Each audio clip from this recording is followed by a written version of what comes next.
hot. This is the TAO. Unknown submarine contact in the vital area. Away the Nixie team away. Away the Nixie team away. Set general quarters. Set general quarters. General quarters, all hands, leave out station. General quarters, all hands, leave out station.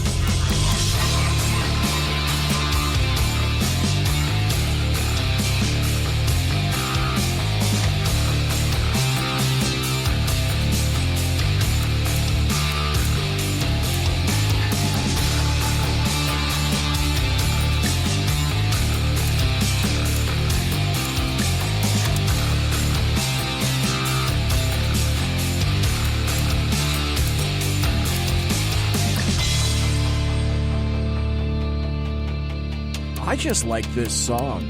I just like to listen to it. Yeah, it's like we go clubbing every Wednesday. Yeah, it is. It is. I don't know. I haven't been clubbing in like 15 years.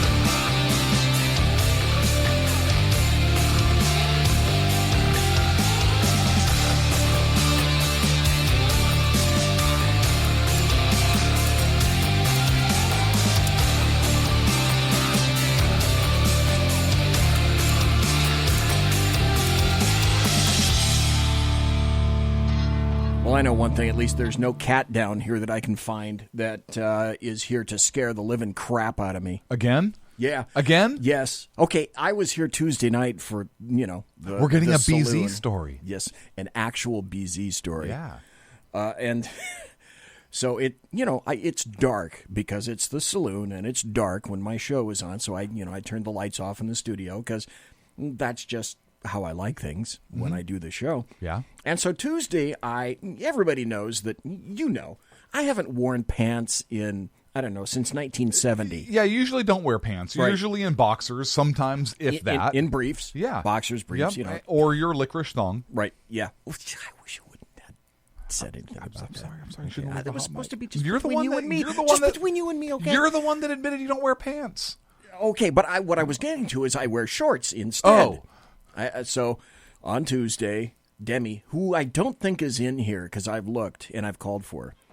So it's dark, it's in here, and all of a sudden I just start the show, the music starts playing, and I'm about to start and introduce the show, and something starts wrapping around my bare leg down here, scares the living crap out of me, and then down here, and I don't even know if people can hear it, all of a sudden I hear meow, meow, meow, meow, which means that, get your ass out of the chair, open the door, and let the cat out. Right. Or something bad is going to happen because there is no cat box here in the studio, but the cat is nice enough to let us know when Kitty Cat needs to go out. Yes. So that was BZ's Kitty Cat story. Hey, in chat, welcome to Simone, welcome to Mike, welcome to the Alaskan, and welcome, of course, to Beantown Billy. I just like saying that, Beantown Billy. I didn't even get to do the intro.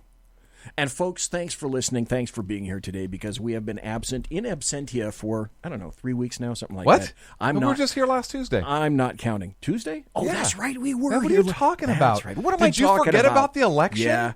Yeah. Sometimes we even had Sean here. Yeah, sometimes I'd like to, but no, I didn't forget Why? about it. Yes, I forgot about it. No, I didn't forget about it. I see. I'm not I'm not shocked by the election results at all. I am shocked at some of the shenaniganry going on with some of the races. I'm sure we will get there. We are going to get sure we will get there to that. But as I know, because I received several text messages this week asking, and these are from folks out of state, asking, hey, are you guys going to talk about the wildfire on the show? Because apparently the California wildfire, deadliest in history, so obviously our thoughts and prayers are with those that lost their homes, lost their families, lost everything they have. But I've been asked about that. Hey, what's going on with the wildfires? What's going on in California? What's happening where you guys are in Sacramento because you're so close? And so, I have my what is that? My N95 okay. respirator. Okay. Particulate respirator. That's the one you pull out there, and it looks like a white mask that you see in surgery. Right? I prefer kinda like that. I prefer Ninja. But if you want to say surgical mask, that's fine. I prefer a ninja mask of doom. Is it? What is it, like a black mask or something? Why's it got to be black? Well, it doesn't have to. But I mean, have you not seen white? Do you masks, remember G.I. Joe? Do you remember like Storm Shadow? The doll? Storm Shadow was doll? the Cobra Ninja, and he wore white. He had a white ninja mask and a white outfit, the original Storm Shadow. So no, this is it's my Storm Shadow-esque type ninja mask. Okay, all right. So yeah, got it. Yeah, I mean you could say surgical mask. Good to know that it's made by 3M. Who wants to be a friggin' doctor when you could be a flippin' ninja? That's true. By the way, do you know what 3M stands for? No. Okay, Minnesota Mining and Manufacturing. Oh. Just thought I'd tell you that. And they make a ton of stuff. Anyway, So California wildfires, and I have a bit of knowledge I'd like to drop on our listeners who may or may not be aware of something. And I'm curious. I know I bet you were aware of this, but I want to make sure. Okay. So first of all, wildfires are still going on. I think it's 35% contained. Last I saw. Yeah, right around in there. That's Northern California, but I don't know what percentile we're talking about. Southern California. That's the bad one. The northern. I mean, they're both bad, but the Northern California fire has claimed almost 50 people so far. There are hundreds missing. There are hundreds missing, including like care facilities and so forth that have burned. I hate to say this, but I think this is going to go into triple digits. Yeah, I agree, and it's horrible. But in addition to the fires, the air quality is... Oh, my God, just coming over here tonight. So the air index is actually in purple, which, for those of you that don't know, the purple range, that's past the red range.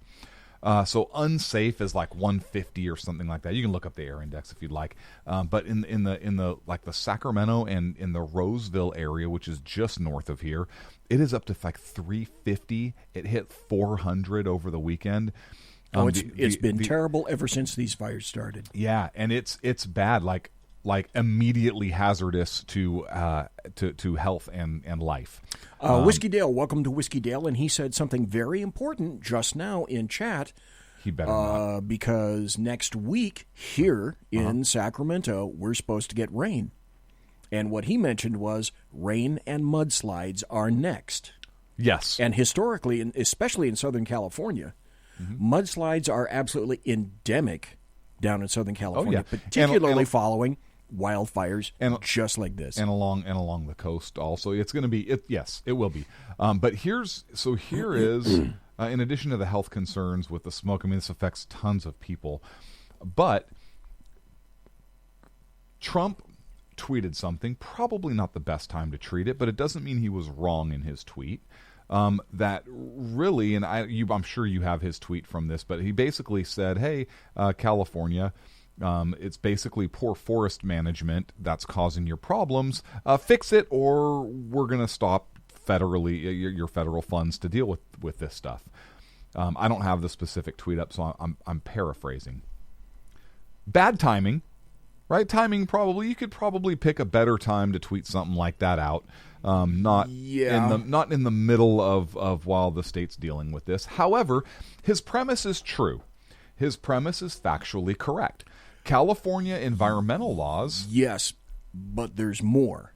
I'm not done. Wait a minute. Hang on. Your face. Hang on. Okay. Wait a minute. Okay. Where's my little thing? I need to put this over. Go. Okay. What are you doing? All right. Okay. There cool. you go. There we go. So I had to focus on you, dude. Oh, okay. I appreciate that. So in addition to for California, you can't really clear out your underbrush. Nope. You can't log in a lot of areas, particularly the way you used to. So forests don't get cut back and grow. You're on your property. You really can't cut in fire lines and do things that you can that you're supposed to be doing. And you talk to orchard farmers and so forth, and they will tell you there are things you do to protect your property, your crop, your area. And in California, you can't do a lot of those things. And we're not even going to talk about the poor water management. That's a subject for another night. If you want to go there, I have the story up here. Well, in a moment. So let's put a pin in that one for a second, because the other issue with this, is in addition to not doing these things, is you have some public utilities that may or may not be a factor in some of these things. You're being way kind. I am, but there's a reason for it. A lot of people don't realize this. You can find a story, and I think it's on the Free Canadian or the Canada Free Press. There's a story about it. But did you know in 2016, back when the fires were happening in Napa and Sonoma counties? I already know where you're going, but go there. Definitely. The California state legislature, in both houses, so the Assembly and the Senate, they passed a bill, unanimous bill. Let me repeat that. The California legislature passed a unanimous bipartisan bill in order to deal with the wildfires. It was the wildfire management bill. Mm-hmm. This was passed while it was burning, and it would have allowed local entities to take action basically in areas where there are power lines and facilities and so forth that are poorly maintained, have brush growing nearby, and all these things. It would have allowed local entities to clear that area away, free of any other laws that may otherwise prohibit the removal of that type. There's a big but coming. There is a big but coming. And it's not mine. It's not yours. The kicker to all of this... Yeah, you'll love this, folks. Governor Jerry Brown vetoed the bill. Yes. Killed it dead. Let me repeat that. The California state legislature passed unanimously a bipartisan bill to deal with wildfire management. And the governor of the state of California vetoed it. Now, in his if I'm remembering correctly, in his veto, he was super short, which a lot of his stuff is, but it was super short, and it essentially said the Public Utilities Commission already deals with this. For those of you who are unfamiliar with the Public Utilities Commission in the state of California, it is essentially a commission of people who are appointed, in my opinion, based on political favors, because you worked for... Of course, it's the governorship, and it's California. You worked for public utility in Southern California, say, and now you get to be on this commission, and it's kind of... there's really no oversight. There's really no... there's no accountability for this commission. It's in my opinion, it's corrupt. It's all favoritism, and hey, we need to raise our rates this much, and they say wink, wink. Very, very kind. Well, because I know you're about to lose your shit, so I'm stacking all this on, and I'm watching you spin up, and I'm watching you hold your tongue. Is this not admirable? It's very admirable, but I'm waiting to see how far until you reach your breaking point. Because that's why I keep looking over at you. Because I keep kind of underselling everything here. You are doing that, and that is correct. And it's driving you nuts, and that makes for good radio. Let's be honest.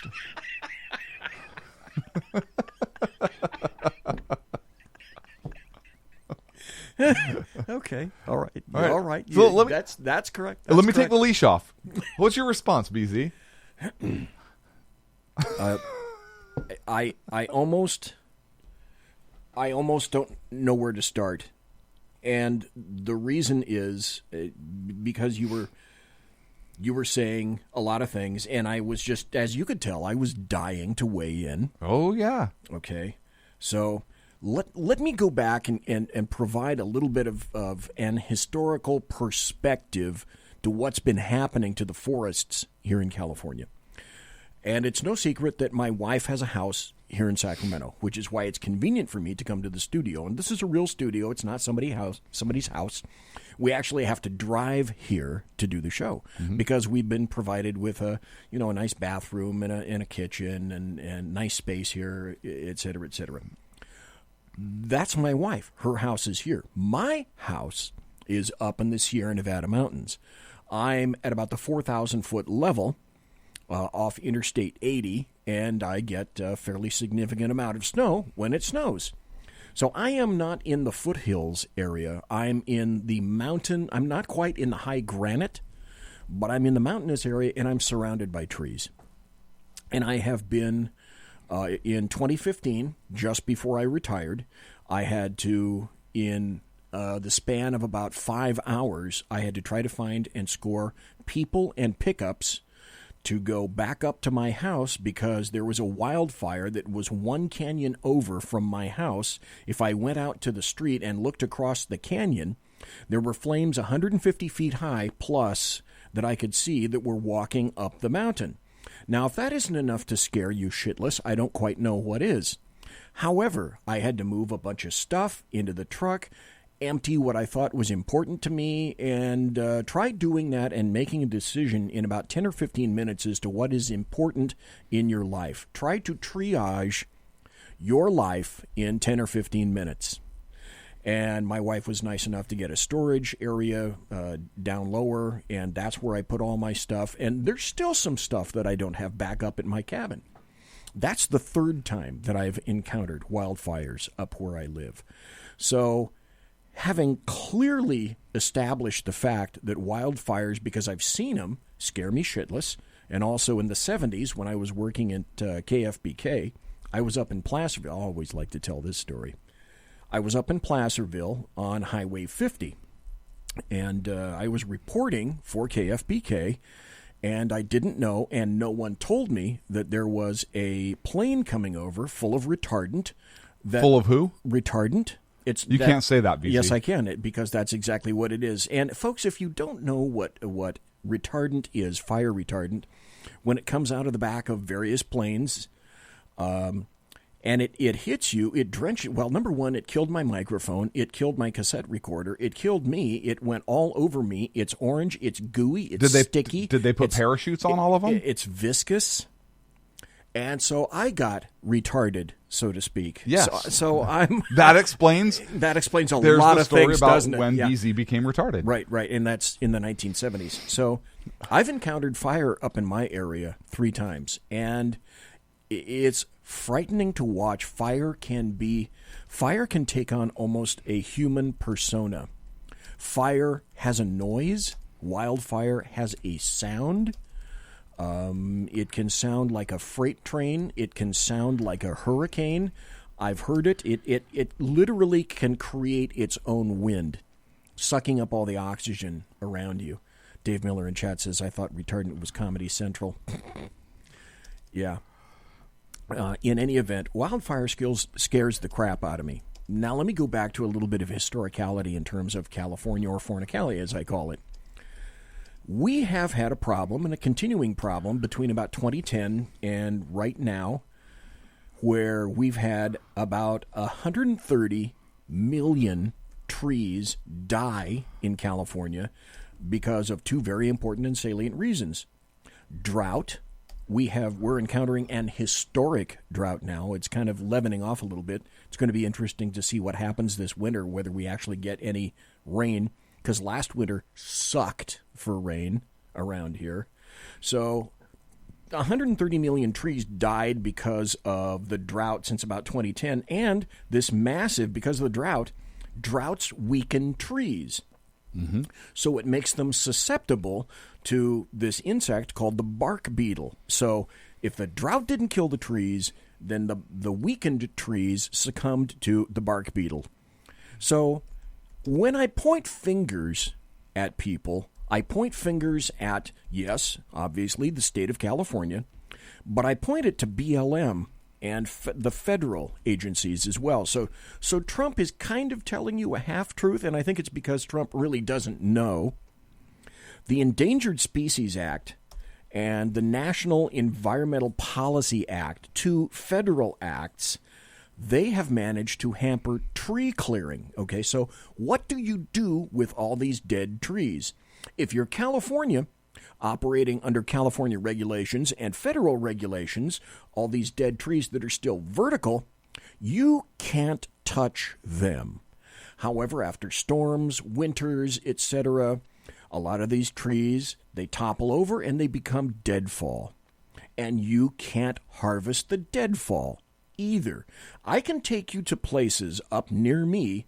My damn next door neighbor, just beyond the fence, I clear my property every year. I can tell you there's a foot of loam on her property starting at the fence that I can see every day that I'm up there. I can take you to places in the forest less than a mile from me where I can show you there's 2 feet to 3 feet of loam on the forest floor. Now, folks, perhaps you're wondering what loam is. Loam is everything that falls from the trees, be it leaves or up there in the pine trees, it's needles, pine cones, and everything that comes off of trees and settles down, and year after year after year, it builds up. So what I look at and what I visually see is when I look around all the trees around my property in the area in which I live, I see nothing but uncleared fuel. So these 2 acts have hampered tree clearing. You can't do controlled burns, and you can't have timber sales on federal land. Okay, California also, I need to tell you, restricts timber harvesting, and it requires an assload of permits and environmental impact statements and surveys just to prune overgrown forests. So it's such a pain in the ass that people don't even do that. Now, gotta tell you folks, this is California. Just if you want to burn leaves and tree limbs, landowners have to get air quality permits. Now, do you think that you're going to be able to, as Joe Citizen, get an air quality permit in Sacramento County? No, hell no. Not just hell no, but hell no with flaky snow powder on top. In Placer County, not so much. They have burn days and non-burn days. So now with all these federal and state regulations where there is no forest management in California. None. Zip. Zero. The null set. It doesn't exist. Now, feature, if you will, in your mind's eye. Yeah, I'm continuing on because this shit is important to me. Continue in your mind's eye. You should put one the camera decade. on just you. This is your moment. I guess I could, but I was busy ranting. I know, and okay. Feature in your mind's eye, if you will, a decade of negligence just like this. Oh, no. Feature 2 decades, if you will, of negligence just like this. Oh, no. Feature 3 decades of negligence just like this, because California drought stages are cyclical. We've gone through... How many droughts can you remember? I can remember at least 10. Several. In California. And, of course, we've had several. rains and floods and stuff like that. But up in the mountains, it's the droughts and making weakened trees. There were times back in 05, 06, 07, where probably 30% of the trees that were up by me, maybe even 40% of the trees, and they clearly stood out because of that drought at that time, were dead. And you can see stands of green trees and stands of dead trees. Now, doesn't it make sense to get rid of the dead trees? No, not if you're an environmentalist, not if you're a member of the BLM, not if you're a forest manager, and I use that word incredibly loosely. Folks, let this be a cautionary tale against overregulations and enviro-fucktards in your state. After 30 years of this stuff, now I'm watching, and these people have to be the stupidest bastards in the world. And firefighters, you should fucking know better than this, because you exactly know how the forests are mismanaged. Now, when people are, I expect the politicians to take advantage of this, but people in CAL FIRE and California firefighters, etc., that are up there are saying, oh, the fires are getting so much worse. It must be climate change. Bullshit. It must be the state of California and the United States, because this is finally, after 30 years of negligence, coming to bite people in the ass, because the only thing that's available down in Southern California and Northern California and the high elevations is fuel. California is stacked, packed, and racked up the ass with fuel. And so is it a shock that we're getting fires of incredible magnitude like this? And the answer is, if you're a thinking, walking, common sense, clutching human being, you should not be surprised at any of this. None of it. And so we also know, what do we know from CAL FIRE? We know from CAL FIRE this year and last year, CAL FIRE said that PG&E is personally responsible. That corporation is responsible for 12 of the major wildfires recently in 2018, 2016, and 2017 as well. That's official from CAL FIRE.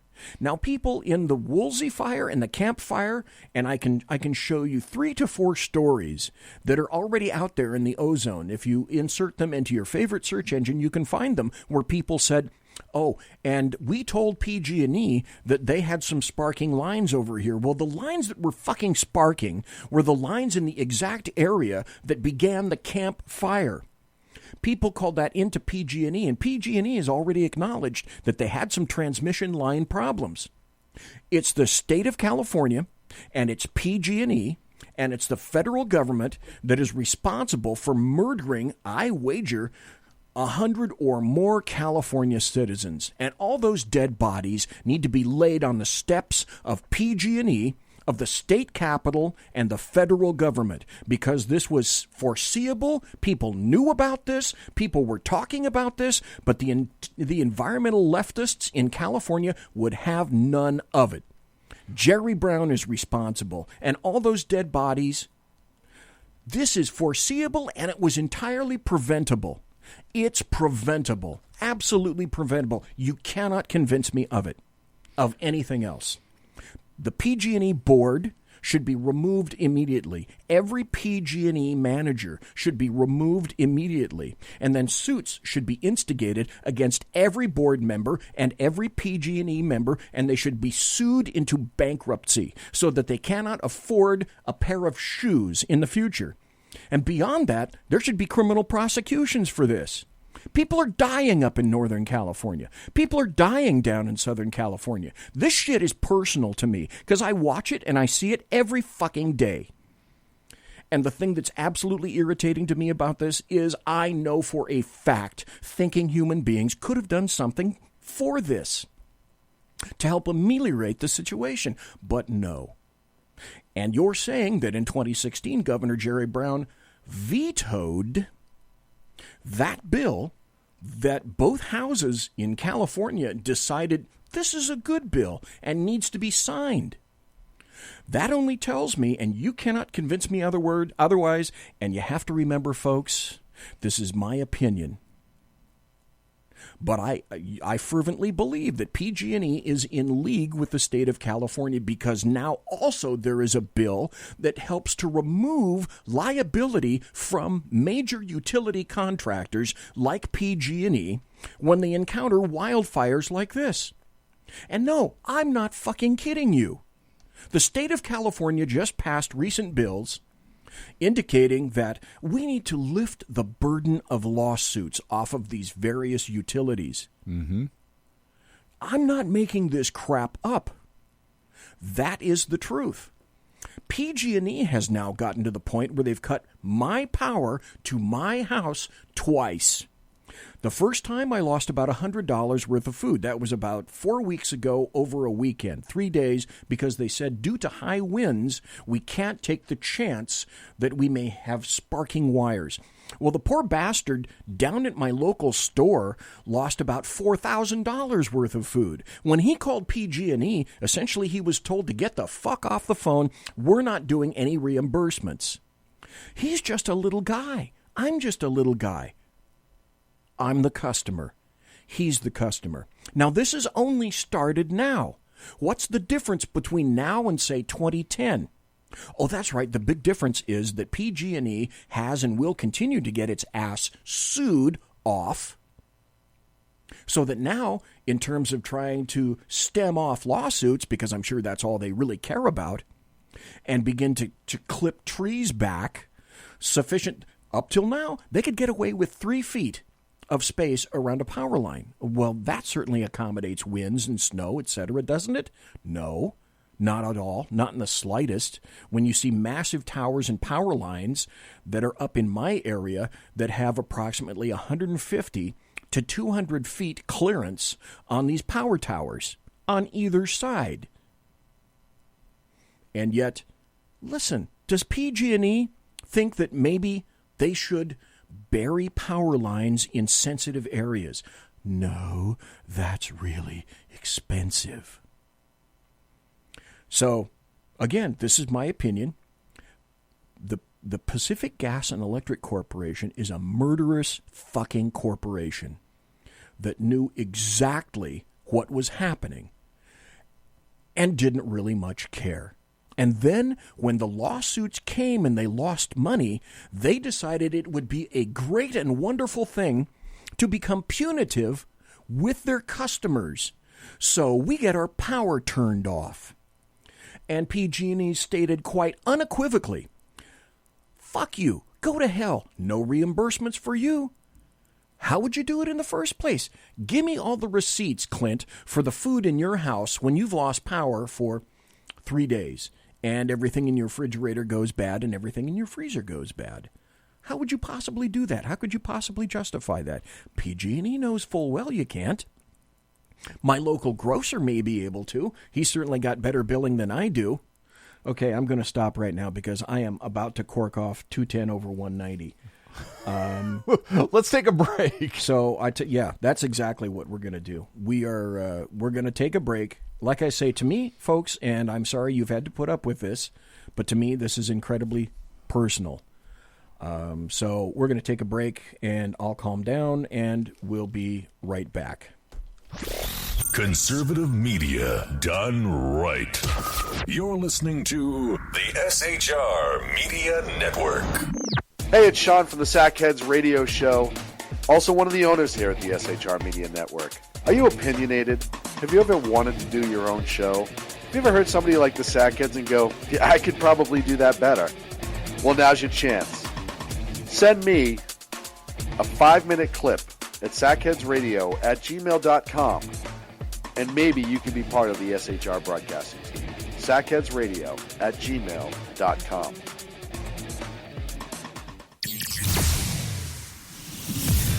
Broadcasting behind enemy lines in occupied California, a mere 2 miles from the state capital, the bloviating Zeppelin's Berserk Bobcat Saloon Radio Show can be heard every Tuesday and Thursday night at 8 p.m. Pacific and 11 p.m. Eastern, only on the SHR Media Network. Go to shrmedia.com to listen. You can also watch on the SHR Media Facebook page and the SHR Media YouTube channel. No goldfish were abused in the making of this ad. When dirty politicians, shadow governments, and deceptive Islam blind the world with fake stream media smoke, their only fear is one man with a cane. I'm Dave Milner. Join me through shrmedia.com, highplains.talkradio.com, and the Western Free Radio Network at Spreaker, YouTube, and iTunes for a different perspective weekly on the Unpleasant Blind Guy. And catch me on Jeff Mitchell's EDL Radio on blogtalkradio.com. There's no surrender ever. Because truth is not always pleasant. Hey guys, it's Sackhead Clint. I'm excited to tell you about a brand new show here on the SHR Media Network. I'm teaming up with the one and only all-powerful, the bloviating Zeppelin, sitting here to my left, bringing to you a fresh new show here on the network. It's Against Tyranny. And we'll be picking up where the Sackheads left off. Excited to be with you, sir. Sackheads Against Tyranny. We're going to chat. We're going to chat Wednesday nights. S-H-A-T. Sackheads Against Tyranny. Wednesday night, 11 p.m. Oh, it's the same time, right? 11 p.m. Eastern, 8 p.m. Pacific. Same SAC time, same SAC channel. SHRmedia.com. See what I did there? It's your business diva here, Melanie Collette. I am inviting you to a front row seat as I discuss some of the most intriguing details of wealth and finance with today's movers and shakers in the world of business. Listen in and discover financial truths on a global, domestic, and household scale. Uncover topics that will impact your wallet today and in the future. Money Talk with Melanie airs Monday through Friday, 5 p.m. East, 2 p.m. West, right here on SHR Media and High Plains Pundit Talk Radio. You can't afford to miss it. Human by race, Christian by faith, American by nationality, and conservative by choice. Reverend Ralph J. Chittum Sr. It's The Right Guy on SHR Media from 8:05 to 9 p.m. Monday through Friday. And if on the rare occasion I am ever wrong, I will still always be right. The Right Guy on SHR Media. Hey, this is Michael Wright. And I'm Shannon Wright. Join us for The Right Way with Shannon and Mike, Monday through Thursday from 7 to 9 a.m.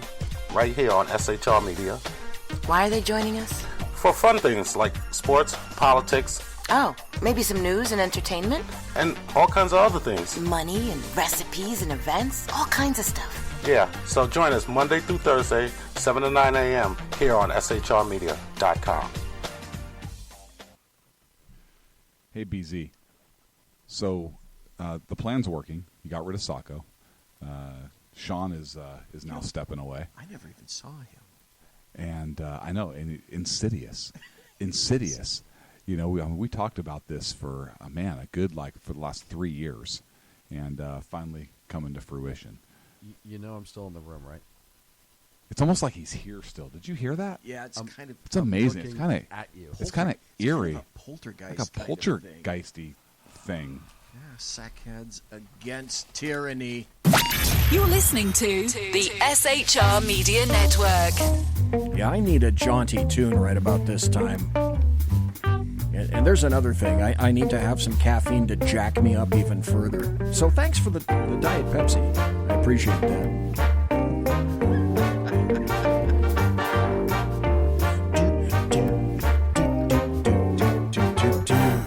Folks, you're listening to The Shat Show, the Sackheads Against Tyranny.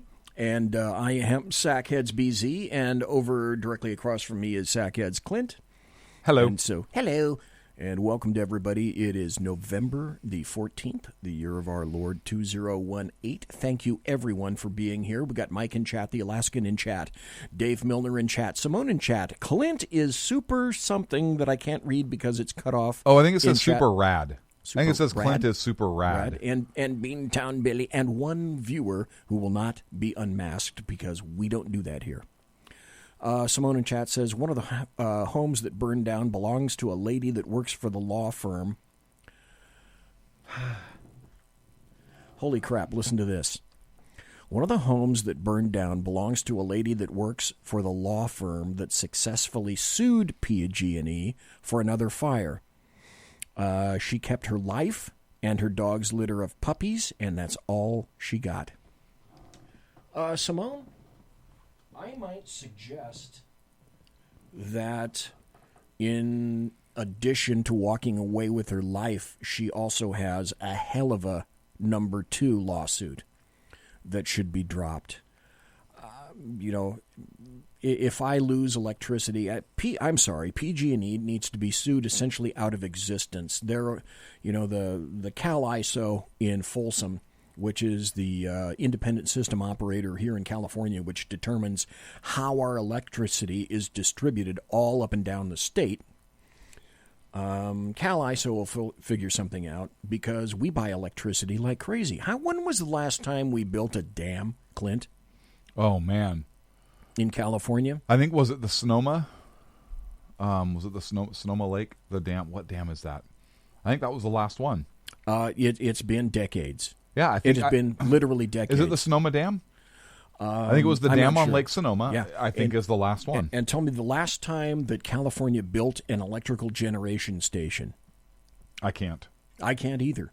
I can tell you the last time they built a water plant, a salinity plant. San Diego County, very smart of them, built a desalinization plant. And that was a couple of $1 billion for them, but very smart for the area in San Diego. And California doesn't have the smarts that God gave a goose. It reminds me of a stegosaurus. A stegosaurus had a brain the size of a walnut and a ganglion of nerves in its hips to make its back legs move. But it's purposeful. The reason I get torqued because of this is because it is all politically motivated and oriented. And all of it was preventable. And this thing is not contained. It's not contained in Northern California. It's not contained in Southern California. And folks, if this makes for bad radio, I apologize. because there's so much other stuff to talk about. But like I say, this is extremely personal to me because I've seen it. And having worked homicide and being a cop for 41 years, I've seen a bunch of dead, burnt, crisp bodies before, all gnarled up in the fetal position because that's how you die when you get burned. And to have older folks, the elderly, found dead in vehicles, many people found dead in vehicles, it hits a little home for me. And like Simone says in chat, the air is so thick that you can chew it right now. Oh, another interesting comment from Simone. Instead of burying the lines underground after the Paradise burned down, Paradise did burn down once before in 2008. Somebody needs to seriously rename that town. I think it burned around the town. It burned up to it. And some of the homes were burned, but they were outskirts. It didn't burn the city or the town proper. So instead of deciding that they were going to bury the power lines around in Paradise because that certainly cleared the way for them to be able to do that, PG&E just sort of quietly returned money to its investors. And by the way, the investors, I saw this story yesterday, if I'm not mistaken, PG&E investors are fleeing in droves. Good. Well, there's a lot of stuff to talk about, and I really should change topics. Let me ask you right now, though. Yeah. Are there any Clint stories that you have in the wings? No. None today? Okay. No, none. Not after that. We just had 40 minutes of pretty heavy stuff. I have no Clint stories right now for that. But I will say the voters in California, look, the people in California are so brainwashed by the left that the left will tell them it's global warming. They will 100% believe it, and they will go with that, and they will pass even more environmental regulations. Of course, without a doubt. And that's the insanity that is California. Any no's for news? Man, that's messed up. That's pretty funny, though. Thank you, Simone. Oh, you're looking at chat over there? Oh, okay, yeah. Cool. Great. Yeah, I don't know who this Clint is super rad guy is, but he sounds really good looking. Well, he is, and plus he states the truth, right? Because Clint is, in fact, super rad. Yes, is super amazing. Those, to me, are facts and evidence. So we got a ton of stories that we can go into right now. We do. Are you thinking of anything in particular? I am. I want to talk about Jeff Flake. Oh, God. All right. Yes. So his little bill to protect Mueller, just because I refuse to call him Mueller. No, I don't call him. I call it Mueller. Failed. Do I want to talk about this or I want to talk about Nancy Pelosi? We'll talk about this first because we're already on the topic. Okay. It failed. And so he came back and he basically said, well, then I'm going to take my ball and go home, and I'm not voting for any judicial nominees. Yeah, does that sound familiar? Does that sound like something he's done before? Yeah. To me, it kind of resonates with me, and I get the feeling that he has done this before. Yeah. So you know what my response to this fucking crybaby is? You don't want to hear my response, so please, yes, I do want to hear yours. My response is, hey, you little nothing bitch. Like, fucking go home. In 6 weeks, it doesn't matter if you're going to withhold your vote or not, because it'll be a new Senate in there. We'll actually have more votes, and we'll just move the shit along then. So you'll delay it for 6 weeks. Big deal. You know, let me back up a little bit, because I didn't realize this until today.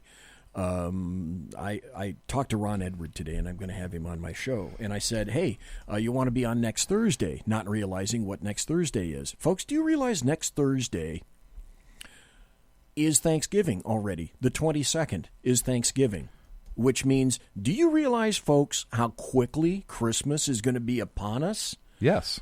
Holy crap. Are you prepared for Thanksgiving and Christmas? Holy moly. That blasted me away. Anyway, so what happened, folks, is that Mitch McConnell, the Senate Majority Leader, what he did is he rejected the need, apparently, and I use that in air quotes, to approve legislation protecting Mueller's special counsel, the probe into the 2016 election. And he said today that there's no evidence the investigation needs protection. So That pissed off Jeff Flake. So what Jeff Flake says that we still have a ton of judicial nominees that need to go in, and Jeff Flake says, well, until I get my way, I'm taking my toys and I'm going home, and I'm going to pound the pavement. I don't know if you saw what happened today with Tom Cotton.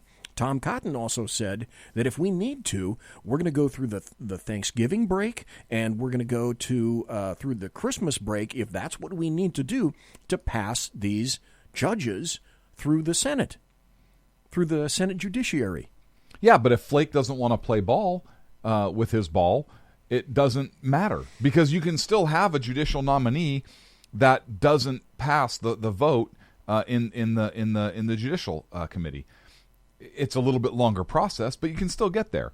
So I don't give a shit if Flake wants to withhold his votes. So it takes us back 6 weeks. These same judicial nominees are still going to be in the queue come the first of the year. So part of the problem is this.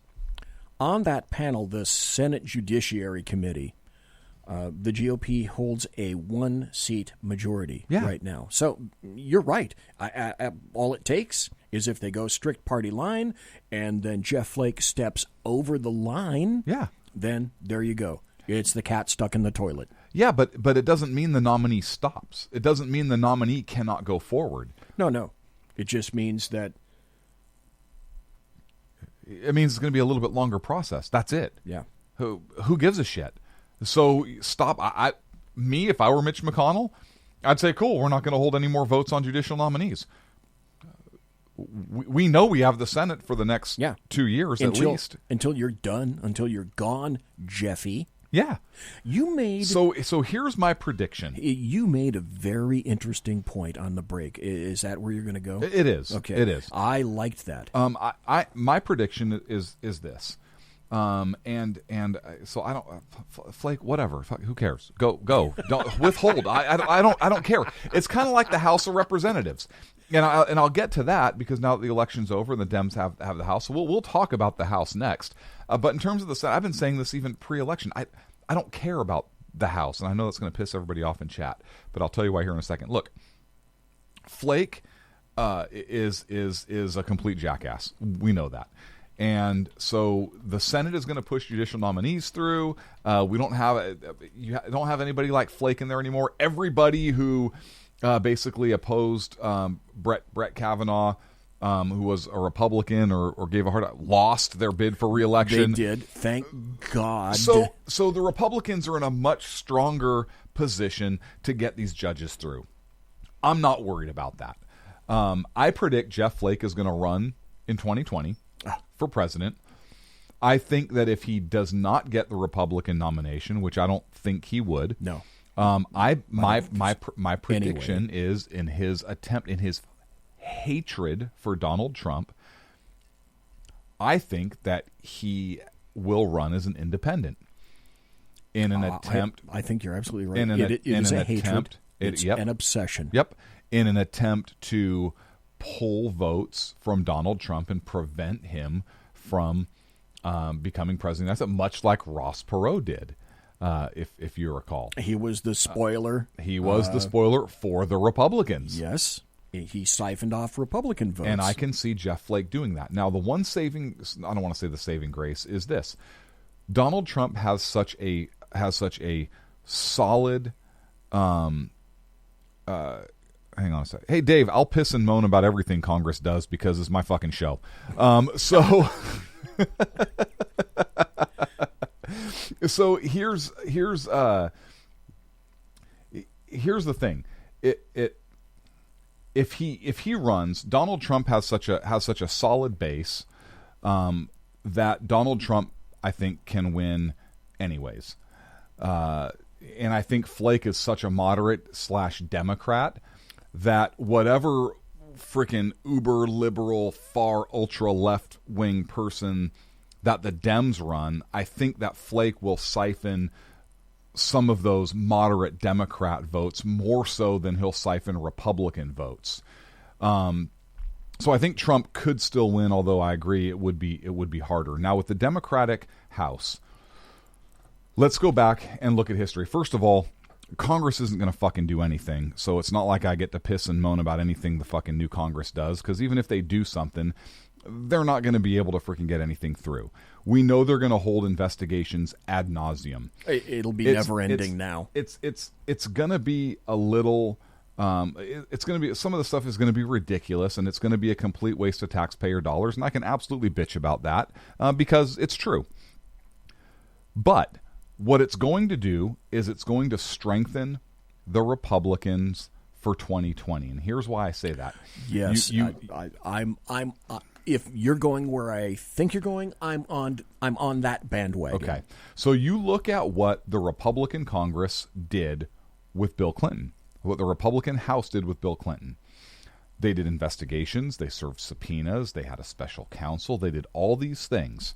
Yeah, and it pissed people off. It made a massive torque. Not because Clinton was not a personally in his personal life, because he was not a dirtbag, but because he was the president of the United States, and they felt that the House was wasting time and money and not doing their job.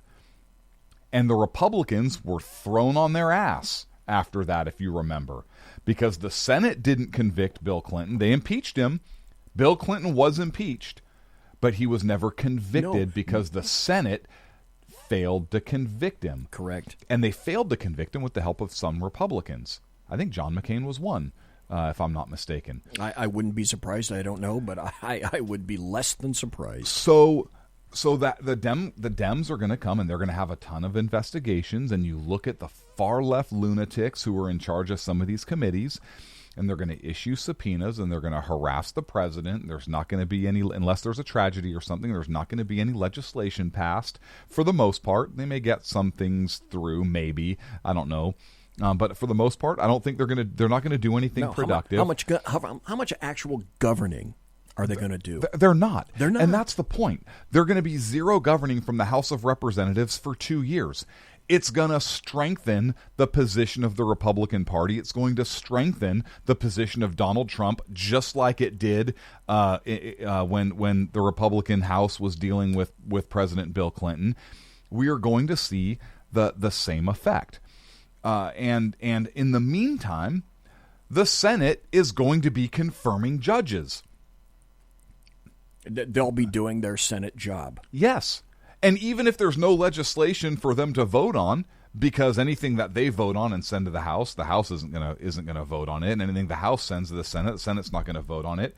But they will be getting their judicial nominations through for the next 2 years. Folks, that's huge.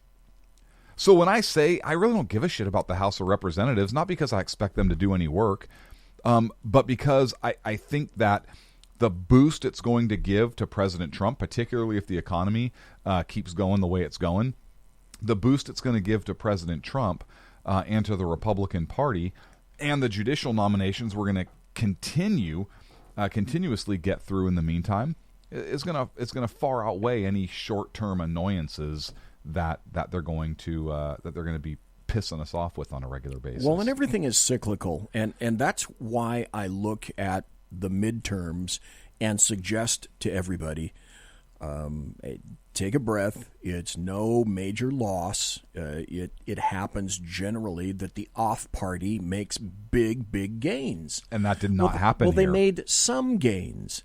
I think we got how many seats? We got maybe 8 seats plus. I think the Dems are plus 8, right around in there in the House. Mm-hmm. And we're, with all the stuff that's going on in Florida and Texas, okay, we lost Cinema 1 over McSally, and so we're just going to have to suck that up like a buttercup. But we're going to keep Florida, and we're going to keep Rick Scott, and we're going to keep the Senate in Florida too, despite all the craziness that's going on down there. So I think you're right. People are going to get really pissed off about that, because just as with the Mueller investigation, which I'm hearing everything, unless you're hearing something different, is going to wrap up very soon. And what do we have out of the Mueller investigation? See, once Mueller closes this out, then you won't have Mueller to kick around anymore. And that aspect of Trump, Russia, election, blah, blah, blah, that's done. Goes away. That's gone. So that's an issue off the table. Yep. Because you and I both know 2 Hells Angels can keep a secret if one is dead. And that's true for D.C. D.C. leaks like a sieve. Mm-hmm. And so if there were anything of true, honest, staggering substance with regard to Trump and Russia, the election, blah, blah, blah, Mueller would have found it. And we'd have heard about it. And somebody would have been so freaking excited. Oh, they would have peed their pants to get out and leak that to someone. Mm-hmm. You know, look at Strzok, look at Page, look at everything that they did.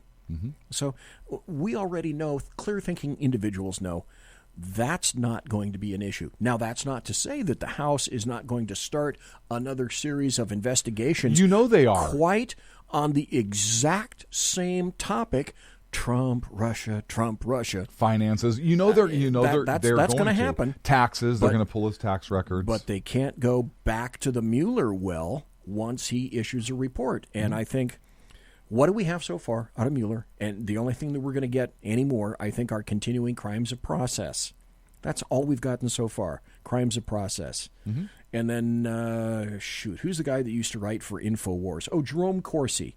People are saying that Jerome Corsi, he may get an indictment. I'm not sure what for. I haven't quite heard about what that might be.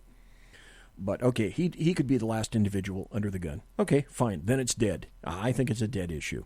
I agree. I think so. I think so too. So the Democrats run the risk, and it's like a rattlesnake. It's like the story about the what was it? The turtle carrying the rattlesnake across the river, and at the very end, the rattlesnake bites the turtle, and in the process of the turtle dying, the turtle says, "Look, I just helped you out. Why'd you bite me?"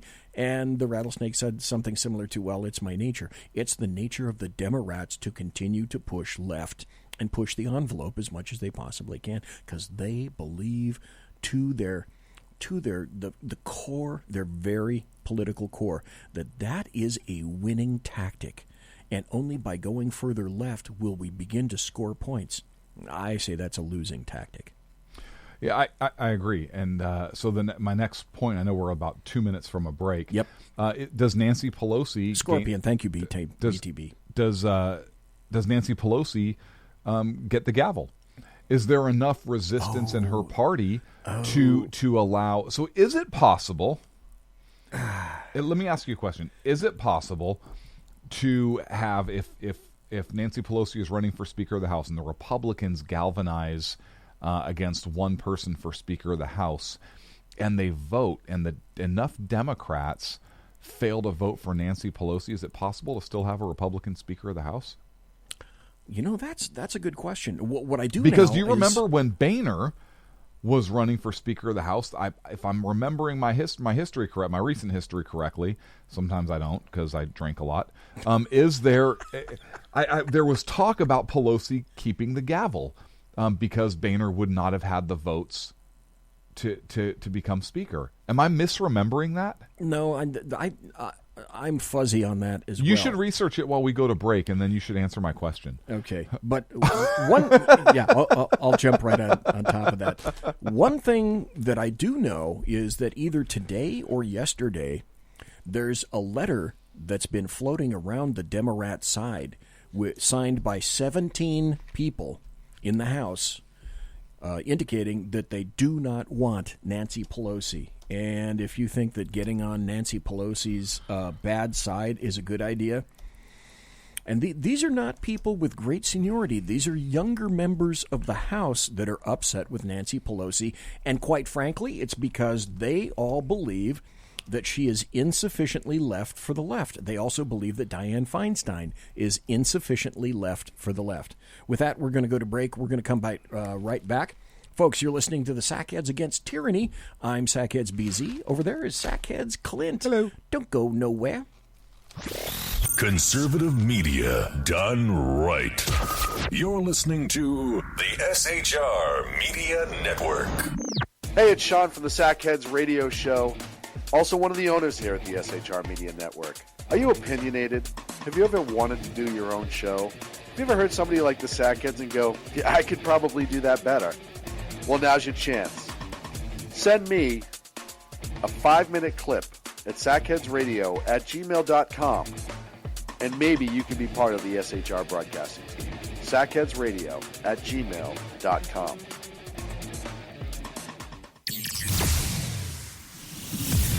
Broadcasting behind enemy lines in occupied California, a mere 2 miles from the state capital, the bloviating Zeppelin's Berserk Bobcat Saloon Radio Show can be heard every Tuesday and Thursday night at 8 p.m. Pacific and 11 p.m. Eastern, only on the SHR Media Network. Go to shrmedia.com to listen. You can also watch on the SHR Media Facebook page and the SHR Media YouTube channel. No goldfish were abused in the making of this ad. When dirty politicians, shadow governments, and deceptive Islam blind the world with fake stream media smoke, their only fear is one man with a cane. I'm Dave Milner.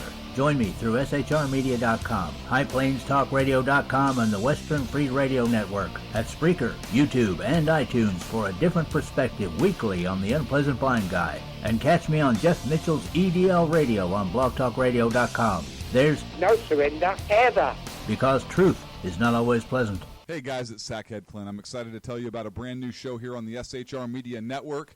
I'm teaming up with the one and only all-powerful, the bloviating Zeppelin, sitting here to my left, bringing to you a fresh new show here on the network. It's Against Tyranny.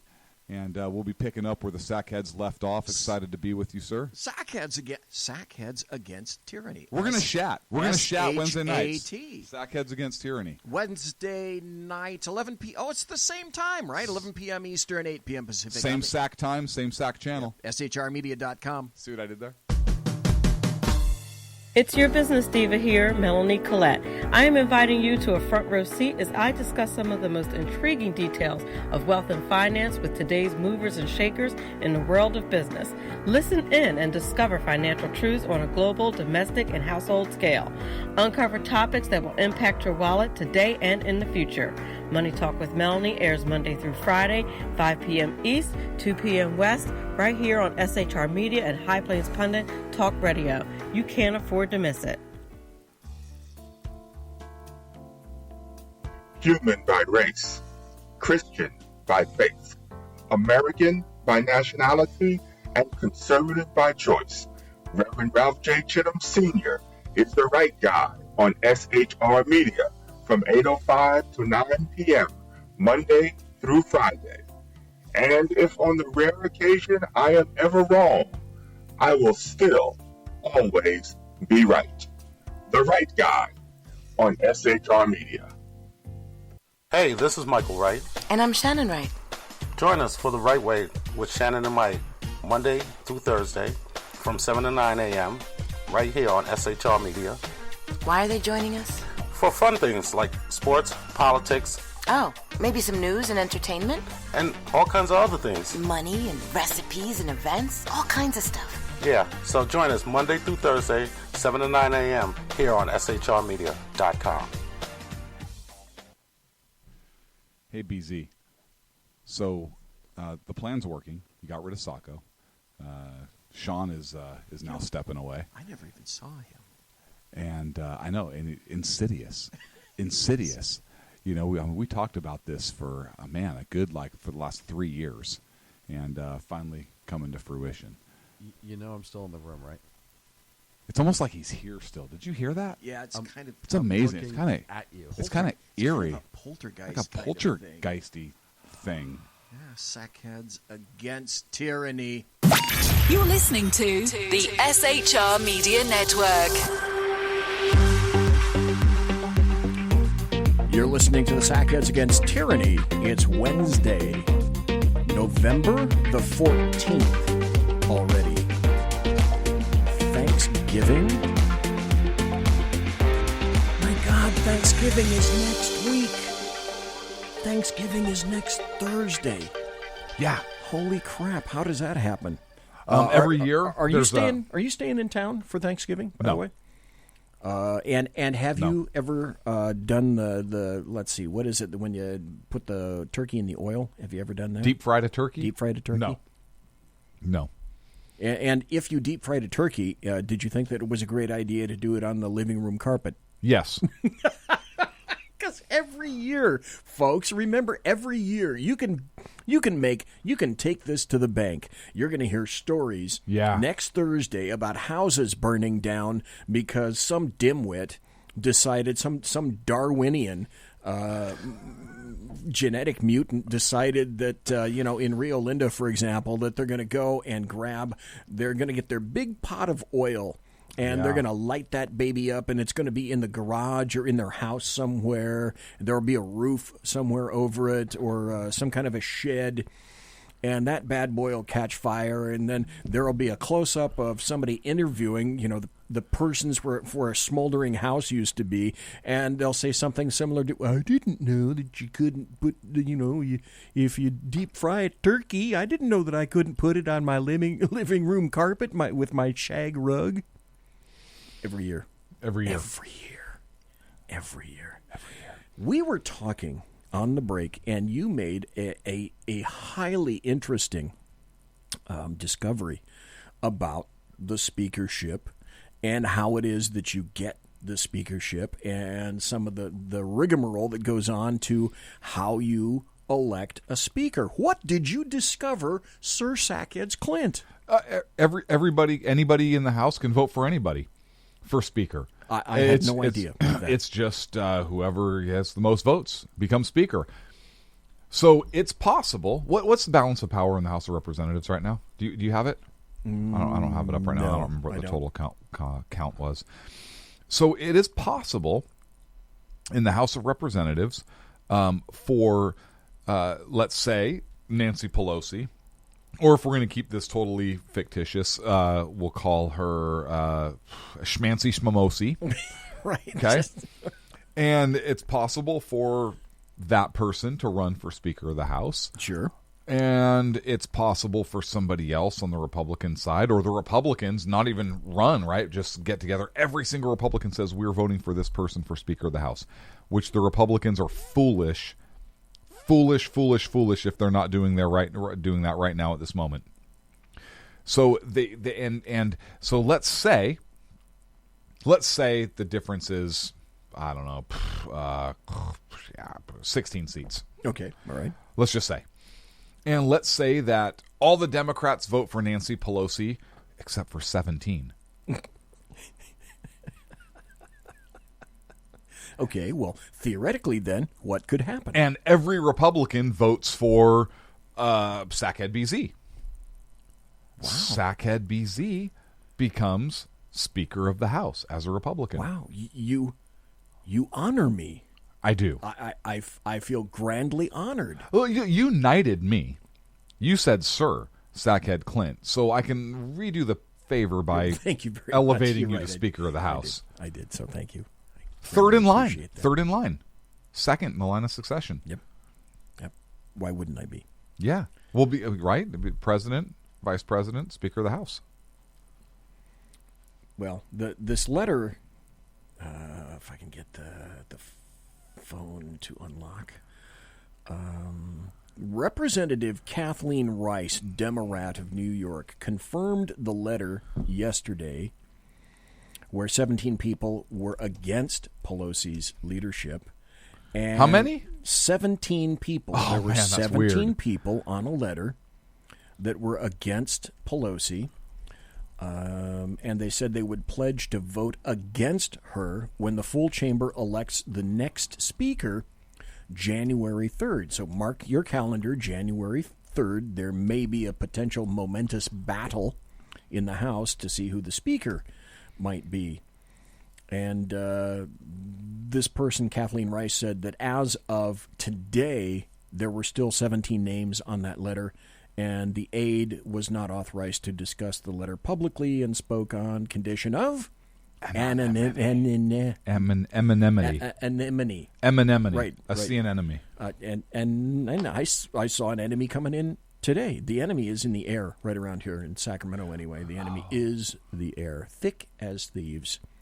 Like someone said in chat, you could chew the air coming to work today. So we got a ton of other stuff that we can talk about. We can talk about Acosta. The creepy porn lawyer. He's a dirtbag. Let's talk about Acosta. We can talk about the creepy porn lawyer. Oh, we could talk. Let me ask you this. I'm going to throw this out there. I swear to God, we are going to get to Jim Acosta. Okay.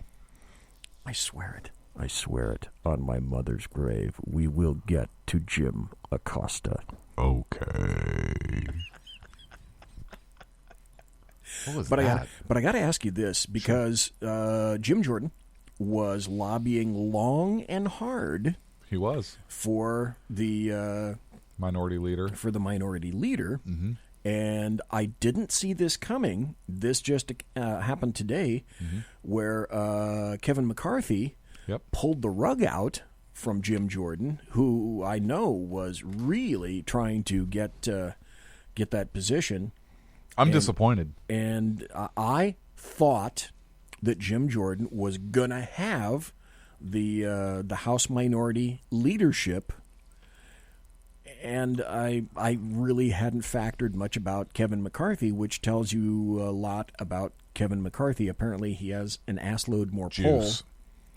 Poll. Let's see. It was, oh my God, I don't know if you... It was a landslide. I don't know. Yeah, I don't know if you saw the numbers on this, because I'm looking at the numbers right now. The numbers were a 159 to 43 vote over and against basically Jim Jordan. It's a secret ballot, but it appears that Jordan get much support behind the House Freedom Caucus. I have a conspiracy theory. So what the hell was up? I mean, basically the House Freedom Caucus were all in for Jim Jordan, but that wasn't enough. Clearly, by 159 to 43, holy crap. That's a stomp. That's a big stomp. I have two takes on this, and I'm not saying either one are correct. That's my caveat. All right. Take number one. They're all going to rally behind Jim Jordan for Speaker of the House. See what I did there? Okay. After that, I should have seen that coming. I really should have seen that coming. You should have. I should have seen that coming. You should have. After what you just said. The take number two. The Republicans are still scared of hard right conservatives.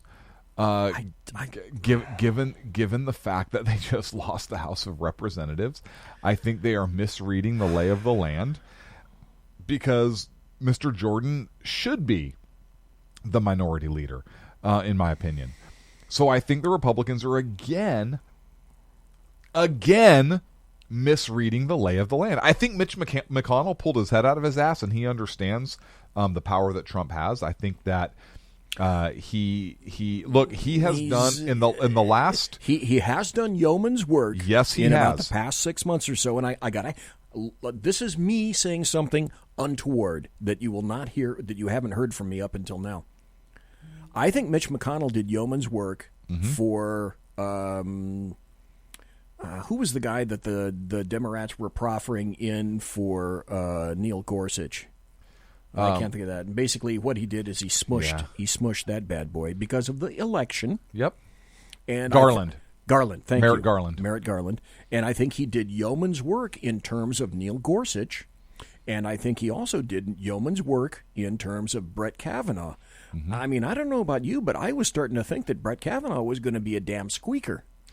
Look, I mean, it was a squeaker, but I thought it was going to be even worse than that. Look, I think that Mitch McConnell and Donald Trump have obviously had some issues, but on the big issue, which is the judiciary, like it or not, the judiciary is key, particularly right now. The left has known this for years, and I think they strategize so much better. They do, and I think that Donald Trump realizes this.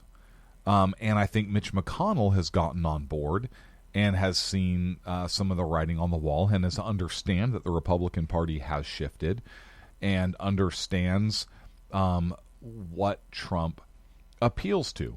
And look, Trump, I understand that, and I'm not saying Mitch McConnell is the greatest thing ever. However, look, Mitch has done a hell of a job and has been really pushing through Trump's, I don't want to say Trump's bidding, but has really been helping Trump lot. He's been helping the agenda. A lot. He has done his part, for sure. So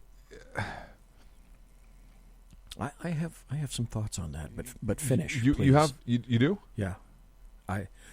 Two people, Mitch McConnell and Lindsey Graham, and I think that one of the reasons that you're seeing, just as you quite rightly point out, that I think Mitch McConnell is starting to come around a little bit, because now, just with me and the fires, etc., this crap has been personalized now twice on two occasions that I'm aware of, where Mitch McConnell was basically assaulted by leftists. Yep.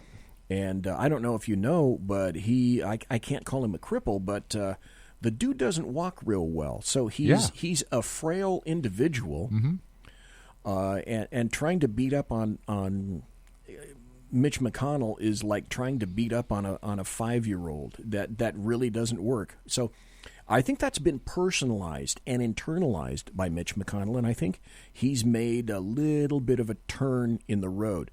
Secondarily, I think you clearly now see, especially after Kavanaugh, the other person who's Lindsey Graham. Yes, who has also come to terms, and it's been a tough, long road, I think, for him to do that. The Kavanaugh hearings was his breaking point. The Kavanaugh hearing was, in fact, his breaking point. Absolutely. When he realized that whatever, and he mentioned this specifically in this 10-minute oration that was completely extemporaneous and spontaneous on his part in the Senate Judiciary Committee hearing room about Kavanaugh. There was true emotion there. He was deeply, I won't say offended. He wasn't offended, but I think he was hurt. I think he was hurt, yes. That some of the people that he thought he could heretofore speak to and count as maybe not good friends, but people that he could carry on conversations with and maybe slap their backs and maybe have a drinks, professional relationship. Have some kind of a professional relationship with. With the Kavanaugh hearings, that went out the door. Yeah. So I think those two men in particular. And I say I hate that it had to happen like that, but I think essentially it's a good thing that he's coming around, because Lindsey Graham, we were talking about Jeff Flake, John McCain. There was one show where and it was after John McCain died, and bad on me. Okay, well, I don't really care. Where I gave John McCain an up and down, and John McCain, Jeff Flake, Lisa Murkowski, they're two things that I've said that I value in perpetuity in politics and in life: honesty and clarity.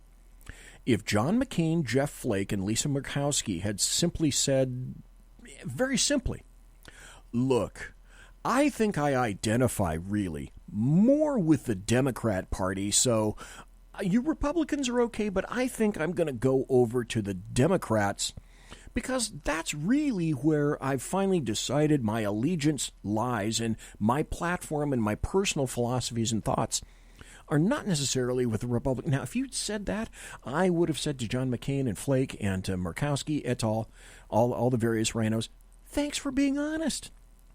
People don't remember that John McCain attempted to hold the Republicans hostage, saying that he was going to go over to the Democrats. I remember that. In like 2000, 2001, 2002, right around in there, because after all, it's all about John McCain. Yes, I remember that.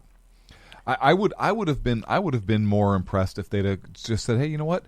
I have some ideals where I go on this side, but I identify a lot on this side too. I'm going to be an independent, like Bernie Sanders. Or that, sure. I'm going to go independent, and I'll caucus with the Republicans, or I'll caucus with the Democrats, but I'm going to be an independent. Okay. Yeah, and it's going to be it'll be in terms of it'll be by issue. Yes. I might like this issue over here. I might like this issue over here. So I'm going to be an issue-motivated individual. Mike in chat says throw Susan Collins in it as well. Mm-hmm. At first, I was thinking that because Susan Collins came to my mind.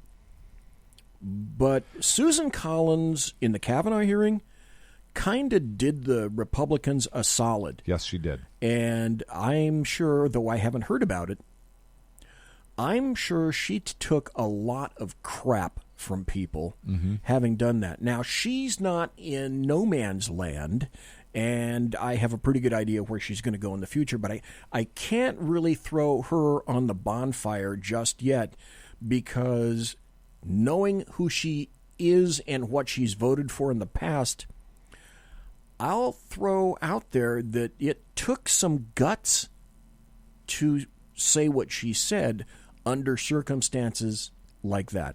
Yeah. And bottom line, I understand it's all about politics, and she could change tomorrow, and she could do something equally stupid, silly, or fattening that I would despise. Entirely possible. Any thoughts?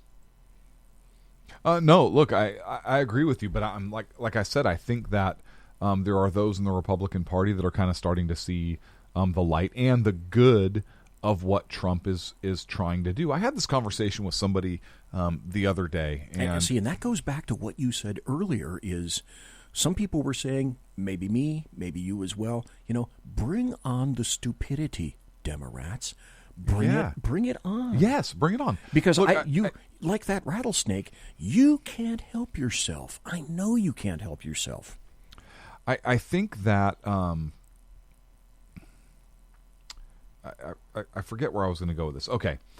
Yeah, damn it. I was freaking so amazing too. It was going to be great. Here. I had this conversation with somebody the other day. And look, I may piss some people off, but I don't care, right? Because that's what I do. I don't give a shit. It's who you are. I said, you know what? There are things. I try and look for good in everybody, at least in some degree, right? Something positive that I like about that person, don't like about that person, or whatever. I can go to as far like to Bill Clinton and say, you know what, that guy was a fucking dirtbag in his personal life, but as a president, he wasn't incredibly horrible. He did some things. He worked with Newt Gingrich in the Congress. He moved more to the center after his first year or two in office or whatnot. Okay, so I could say that. I can say that while I absolutely disagreed with Barack Obama and almost every single thing politically and policy-wise that he stood for, I never heard of anything about him being a philanderer or about him being a horrible father. True. Or about him being overtly rude or discourteous to somebody. Or anything like that. Now, I may disagree with his opinions, his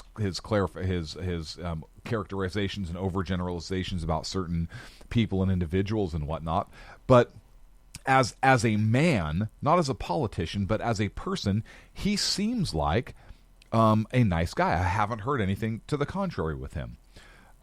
With Donald Trump, look, I really like a lot of his policies. I think he is an incredibly intelligent individual. You don't get to be where you are by not being intelligent. No, he could have easily have driven all the money that he got and that business into the ground, but didn't. Yeah, and not only that, Donald Trump does not need the fucking headache of being president of the United States and getting constantly attacked. He doesn't. I really think, but I think he likes it. I think he likes it, but I think he likes the sport. I think he likes he does. I think Donald Trump ran for president not as a prize, and he certainly has a huge ego. There's no doubt about that. Oh. But I think he's losing money by being president of the United States, and I think he ran because he genuinely believes that politics was screwed up. I believe that. And you look at the nuances of some of the things he says and does, and when he's talking just kind of naturally and off the cuff, his statements and those little innuendos lead me to believe that. You may not believe that. Our chat folks may not believe that. I believe that. But if he had Obama's eloquence and grace, but his policies and his tenacity and his desire to serve, I think Donald Trump has a true desire to serve, whereas Barack Obama was more about the power and the position and how you could serve him how you could serve him. You could be a useful tool to him. Yes, and his agenda. again, not taking anything away from the man as a husband or a father or anything like that. No, I think he's probably a great family guy. Just I'm talking in terms of the job of the president. Right. If Donald Trump could rein back like that freaking tweet about the wildfire in California too soon. You know what I mean? Time and a place too soon. Call California out on its shit, absolutely. But don't do it while people are dying and losing their homes and have missing loved ones. Well, right? Timing is everything. Timing is everything. And he can be, just like lots of other people, he can be tone deaf. He can. And if he were a little bit less tone deaf, he would win in a freaking landslide in 2020. I know exactly what you're saying. I'm of two minds about it. The first reaction to that is, wait a minute, why is the thing not on me? Okay, there we go. Because it's all about me. My first reaction was, but wait, BZ, Clint is wrong because that's why we hired him. We hired him because he's the damn bull in the china shop, and we regale in all the china and the pieces and the shards that he's breaking all through the shop. And then I said, wait a minute. Back up a little bit.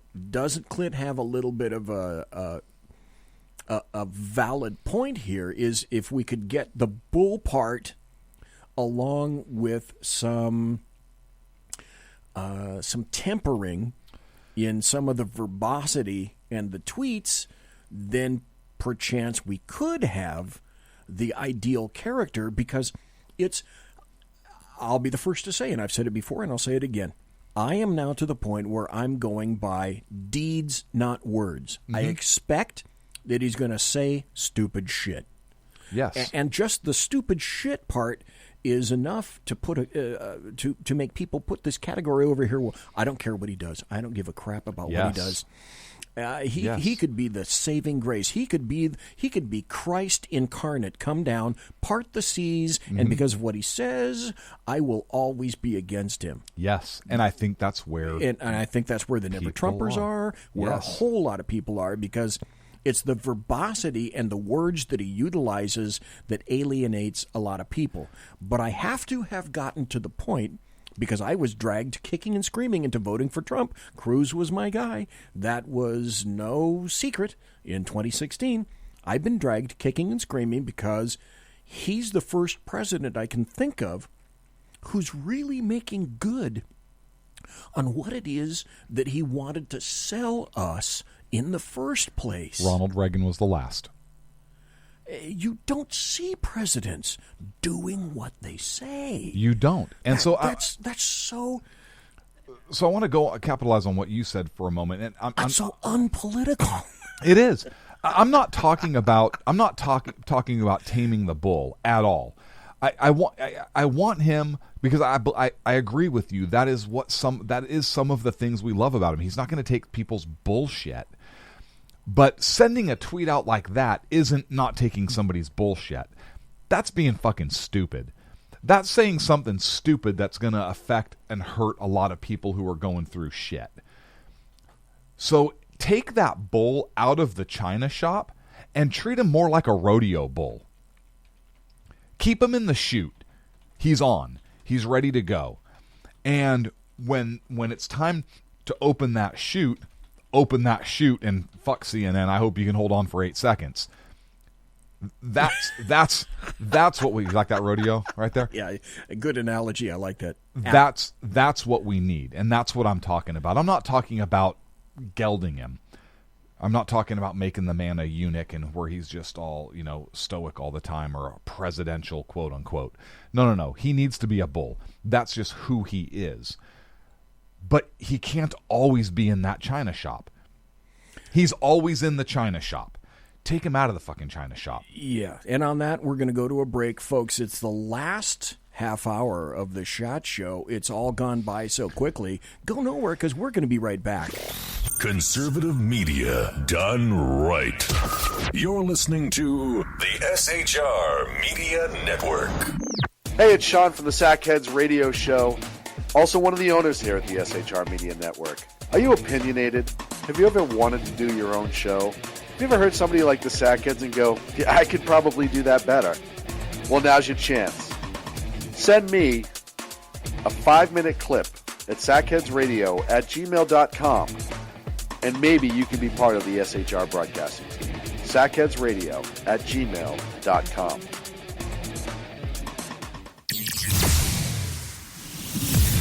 Broadcasting behind enemy lines in occupied California, a mere 2 miles from the state capital, the bloviating Zeppelin's Berserk Bobcat Saloon Radio Show can be heard every Tuesday and Thursday night at 8 p.m. Pacific and 11 p.m. Eastern, only on the SHR Media Network. Go to shrmedia.com to listen. You can also watch on the SHR Media Facebook page and the SHR Media YouTube channel. No goldfish were abused in the making of this ad. When dirty politicians, shadow governments, and deceptive Islam blind the world with fake stream media smoke, their only fear is one man with a cane. I'm Dave Milner.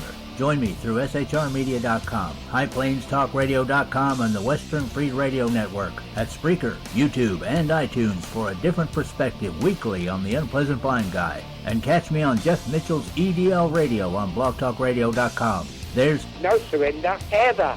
Because truth is not always pleasant. Hey guys, it's Sackhead Clint. I'm excited to tell you about a brand new show here on the SHR Media Network.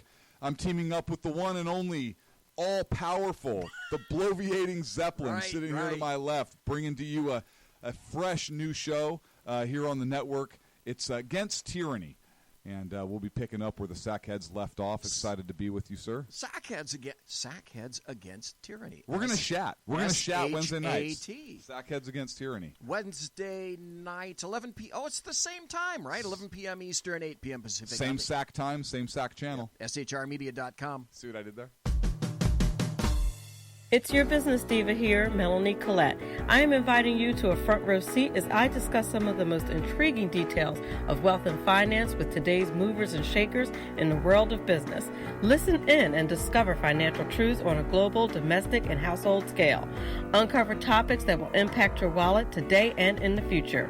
Money Talk with Melanie airs Monday through Friday, 5 p.m. East, 2 p.m. West, right here on SHR Media and High Plains Pundit Talk Radio. You can't afford to miss it.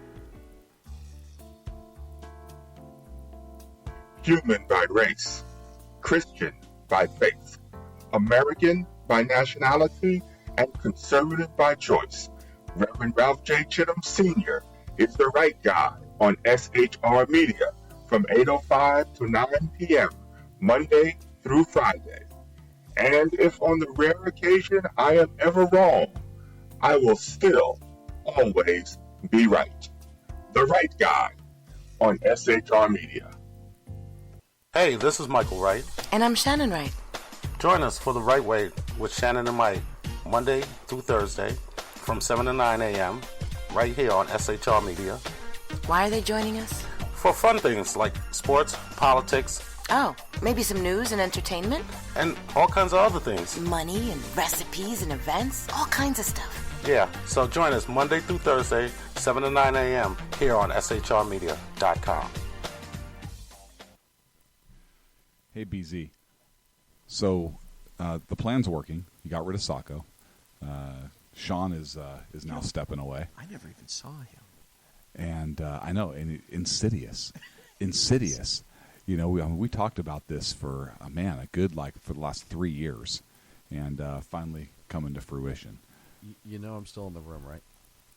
It's almost like he's here still. Did you hear that? Yeah, it's kind of. It's amazing. It's kind of at you. It's kind of eerie. Kind of a poltergeist. Like a poltergeisty thing. Yeah, Sackheads Against Tyranny. You're listening to the SHR Media Network. It's the final 25 minutes of Wednesday's show, the Sackheads Against Tyranny.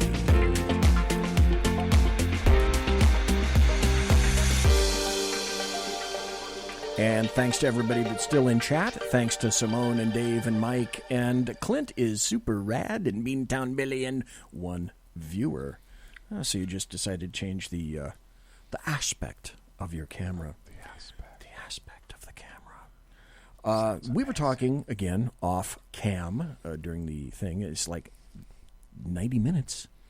Where the hell did 90 minutes go? It's like it's almost like it's the fastest 2 hours in radio. I don't remember who said that before. Maybe it was me. It might have been you. But we were talking and saying that, all of a sudden we looked up and it's 25 minutes before the end of the show. Holy moly. Well, we talked about Pelosi. We talked about a whole bunch of stuff. What do you want to chat about next? We talked about Jim Jordan. You want to talk about Acosta? Yeah. Or is he not worth our time? Poor Jim. Poor Jimmy. This is interesting. God, do I? Okay, I'll tell you what. I'm going to see if I can find that cut because it's worth playing. And if, as I'm going searching for this on YouTube so I can play the audio, maybe you can chat a little bit and engage about CNN and Acosta and Trump, and I can see if I can go find that audio cut. So, essentially, Trump was holding a press conference, and he called on Jim Acosta, of course, and he answers Acosta's questions, and Acosta keeps trying to interrupt him, and basically starts lecturing the president. And Trump tries to call on somebody else to give somebody else the opportunity to ask a question, and Acosta refuses to give up the mic, and then a White House intern goes to get the microphone from Jim Acosta. He refuses to give it up. Trump called him rude, like the rudest man, or I forget the exact quote. Do you remember what he called him, BZ? He said he was very, very rude. Very, very rude, which he is. He's an asshole. And he's pedantic. All he wants to do is lecture the president. He's really not interested at all in. He'll lob the occasional question. He wants to grandstand more than he wants to get information. Hey, go take an opinion show on CNN. You know, don't bill yourself as a non-biased journalist, because that's bullshit. So the White House pulled his press pass, and now CNN is suing the White House, and I think they've even named the 2 Secret Service agents who took his press pass away. I mean, the guys are fucking doing their job, and they get named in the lawsuit. CNN's a bunch of dicks, and so they're suing them, and like Sanders and Trump, everybody's getting sued. So people are kind of the press pool from the White House are upset. Fox News is filing a friend of the court. They're in sympathy brief with Acosta. They are. Look, and I know that, Fox News is like, well, gosh, if this president can do this to Acosta, what could they do to us? And I don't remember, but do you remember when Fox News was going to be barred from the Obama White House? Right, exactly. See, what people fail to remember is that Obama did everything like this and more with journalists, and wouldn't let them certain places, and wouldn't let them into certain events completely. Not just a person, but all of the media. So I think CNN actually came to Fox News' defense on that, which maybe explains why Fox News is running to Acosta's defense. But here's the difference. One was attempting to exclude an entire network from access. CNN has, I forget how many other, 3, 4, 5 other reporters inside the White House that have access. Not only so they're not excluding CNN as a whole. They're excluding just one individual. Yes. And not the press corps as a whole, but one individual.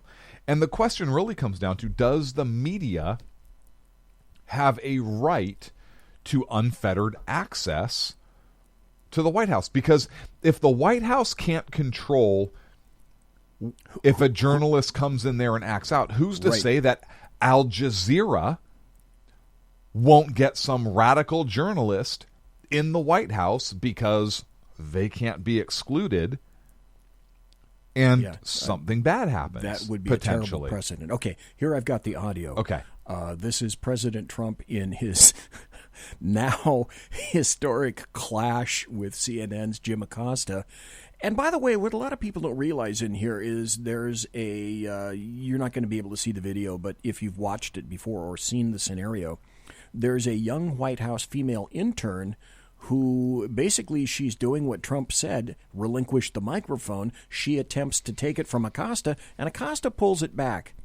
You know, that's further dickishness as far as I'm concerned. But here's the audio cut. Here we go. If you don't mind, Mr. President, that this caravan was an invasion. As you know, Mr. President, I consider it to be an invasion. As you know, Mr. President, caravan was not an invasion. It's a lecture. So yeah, here's Jim Acosta lecturing the president. Where's your question? A group of migrants moving up from Central America towards the border with the U.S. This is just this is Acosta being pedantic. That's all. Thank you for telling me that. That's not an invasion. Honestly, I think you should let me run the country. You run CNN, and if you did it well, your ratings would be much better. If I may ask one other question, Mr. President. I was going to ask one of the other folks.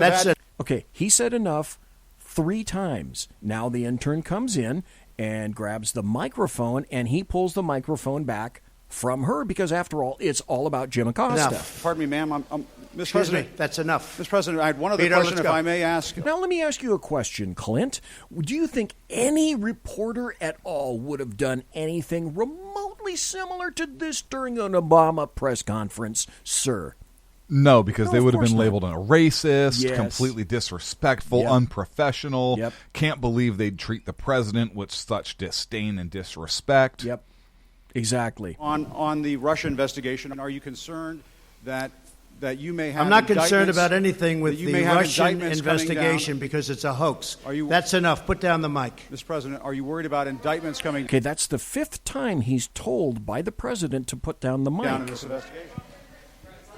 Finally, he relinquishes the microphone, and it I'll goes tell you what, to another CNN should guy. be ashamed of itself having you working for them. You are a rude, terrible person. You shouldn't be working for CNN. Perfect. I can't say as I disagree with that. Yep. In the slightest. Yeah. So now there's this lawsuit. Right. And I think the crux of the biscuit is I think CNN is trying to make a First Amendment issue out of this. Yes, they are. And the White House is saying that CNN basically is not harmed by having a reporter. Correct. One reporter, Jim Acosta, barred from having press credentials. My guess would be that's not through eternity, but my guess would be his hard pass. It's what it's called. Has been suspended for a while, and it'll probably be given right back to him. I hope not. I hope not. It may not. I hope not. Look, this guy, he can still report for CNN. CNN still has other reporters in there. It's not like Trump said, we're not putting anybody from CNN in here. But, hey, you're welcome to report on me, but conduct yourself in a proper professional manner. Don't lecture. If you're going to provide a little bit of foundation for your question, that's fine, but then ask a question. Yes, instead of stepping on board your platform and pontificating in front of the president. Right. Did you know, folks, that this has already gone before the court today? Today, Wednesday. Sorry, it's 44 minutes after midnight on the East Coast. But today, this actually reached a Washington courtroom in the afternoon where a U.S. District Judge, Timothy Kelly, a Trump appointee, heard arguments on CNN's request that CNN wants an immediate injunction and to order the White House to reissue Jim Acosta a pass. So now this has gone to the courts. And the judge didn't rule, but he said he's going to come back to the courtroom tomorrow, or for people on the East Coast, today, Thursday, meaning Thursday. So the government lawyer said there's no need to issue an emergency order restoring the press pass since CNN has nearly 50 other journalists credentialed to cover the White House, and the network isn't damaged. And that's true. Is this a First Amendment issue, Or is this an issue of who gets to make the decision? That's what it's an issue for. In terms of who we let into the House, into the White House, and who we let into the press briefing. Yep. Because not everybody... I don't know, folks, if you have ever seen that press room where they give the briefings, but the perspective from cameras makes it look a hell of a lot bigger than it is. Actually, in truth, because I've seen it, it's incredibly small. People are packed ass to tea kettle together in that thing.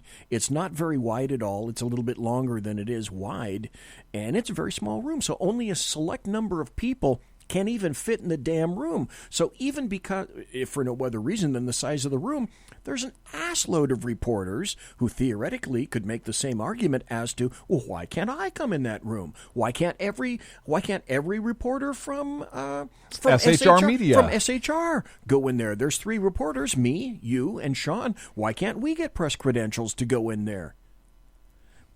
There's got to be some control somewhere, and who makes that control and that decision? That would be the White House.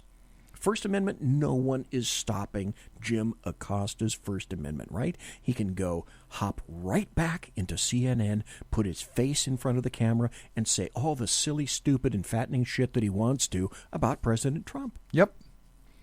So this is, to my way of thinking, there is no First Amendment issue here. But it'll be interesting to see today, tomorrow, Thursday, how this sorts out. Even if it does sort out. It might not even sort out tomorrow. Either way, it's going to go to the appeals court. Either way, it's going to go to SCOTUS. Either way, it's just... This is Dave, you 100%, Dave, I agree. It's going to go to the appeals court and up to SCOTUS. It is. You know it is. Yeah. Exactly. Well, that's like President Trump's... he was going to make an executive order about not letting asylum seekers in because of the caravan, and people were saying, oh, that's terrible, that's mean, that's horrible, that's nasty.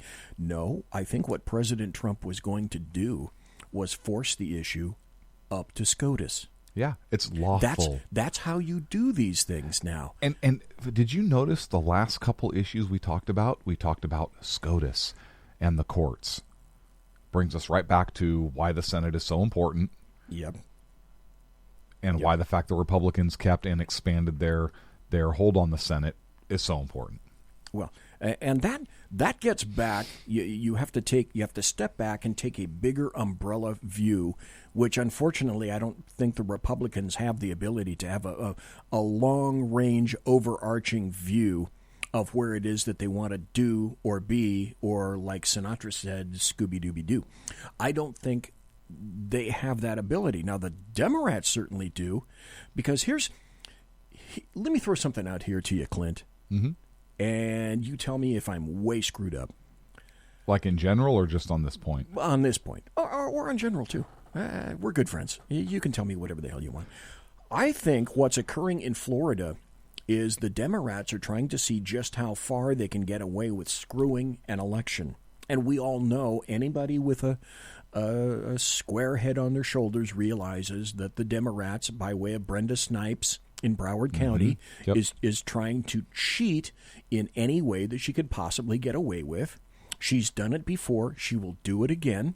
Basically, a court has already said that what she has done is specifically unconstitutional. People have been afraid. Let me be blunt if I can. People have been afraid to touch her because she's an older black woman. Okay, her melanin count is higher than me, and she's an aged female. I'm an aged fat guy, but her aged blackness trumps my aged whiteness. So people have been hesitant to say anything bad about Brenda Snipes until it's gotten to the point where everything is falling apart. Let me pose a question. How is it that in Florida, every other county in Florida manages to not cock up everything like Broward County? All the rest of the counties in Florida managed to get their votes in, managed to make counts, etc. We've seen this before in Broward County, and unless they get her butt out of there, they're going to see it again. Because Broward County has the population to make up for the margin of votes if it's within so many in a tight race, and they will lie and cheat and steal, I think, to get the election that they want any way they possibly can. I don't know why she's not in jail. I really don't know why this lady is not in. Thanks, Dave. I just actually read your post. Dave said, "Jail the bitch." I don't know why she's not. And the people that are supporting her are saying that she mixed in basically illegal ballots, and people now, specifically the official point, the talking point in Florida, in Broward, is, well, it's judgmental to not count all the ballots, so we'd rather count ballots that we think may be illegal rather than not include one good valid ballot. That's insanity, writ large. Yes, it is.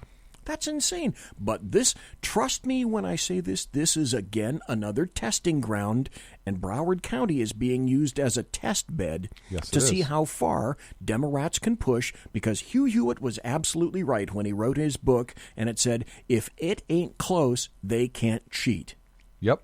And this is a gnat's eyebrow going on right now, and that's why the Democrats are cheating. Mm-hmm. You cannot convince me otherwise. And they tried it. They tried it with Bush Gore too. Oh God, yes. Oh God, yes. You know, it's like all the illegal immigrants. I still hear people on various talk show programs saying that there are 11 million illegals in the nation. We are a nation of 330 million, or 333 million, roughly, individuals in the United States of America. 11 million are illegal. Well, no, actually that's been doubled. 22 million of the people that are in the United States right now are illegals. And some of them are voting. And many of them are voting. Do you remember, Sackheads Clint, the margin of error between the popular vote of Hillary Clinton and Donald Trump? It's about 2 million. About 2 million. Now, out of that 2 million, how many do you think were illegals that voted in California? Wait. BZ thinks he knows. At least 1 million. Because California doesn't check and California doesn't care. And major cities that are the highly populated areas. Like San Francisco. Like New York, like Houston, like Atlanta, like D.C., like Detroit, like Chicago, that are all run by leftists. Want to make sure that they do not vet votes at all. And if you got some illegal votes in there, or people that have been dead for 35 years, who cares? That's one vote. I submit what happened is that Trump won the Electoral College, and I truly believe that he also won the popular vote. The lawful popular vote. Yes, thank you. The caveat, the lawful popular vote. And I think you're completely correct, going back to the beginning of the show, where you said that the Democrats are going to go out of their way to make sure that they stick a pin into the balloon that they're creating right now that is going to essentially lead to Trump coming into 2020. And there are a lot of people that are saying, and folks in chat, weigh in on this, or folks that are listening live, or I bet people Trump's that are just happier than shit right now. Listening in podcast right now. Folks are saying, well, Trump has already alienated so many people. Okay. The big question really, would be, then how do you explain what just happened in the United States Senate? Yeah. See, again, people are not referring to history. People are not understanding purposely what has happened historically in terms of midterms, which have generally the worst attendance, and both sides were pumped up. I think we could have won if more Republicans had gotten out to vote, because getting Republicans to go out to, and I still think this is a basic tenet of the Republicans, as opposed to the Democrats. Republicans have jobs.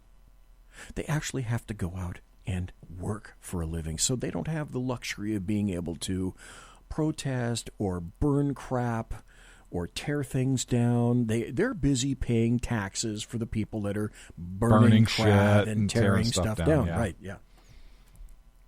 So I think that's so. Prognostications for 2020, because here I am wearing my Trump 2020 hat right look, now. there is no excuse for anybody not voting. With vote by mail options, with everything, there is zero excuse. Yeah, aliens from Zephron, from the planet Zephron, they're voting.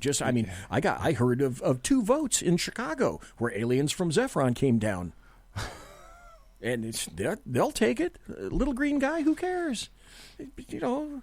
Yeah, whatever, right? Yeah, it's like in Broward County, you got a ballot and you don't even look to see if it looks like the signature because they said specifically, we don't care. If the signature doesn't look like the one that we have on file, who cares? Well, that's not an issue. Come on, every vote is a good vote. And this is why voter ID is huge. By the way, again, I heard this emphasized. Folks, ladies and gentlemen, boys and girls, we got about 4 more minutes before the end of the show. Do you know that voter ID has already gone up to SCOTUS and come down and has been ruled constitutional? Were you aware of that? I was not. But it makes sense. That issue has already been up and down and still, yet people refuse to take advantage of that.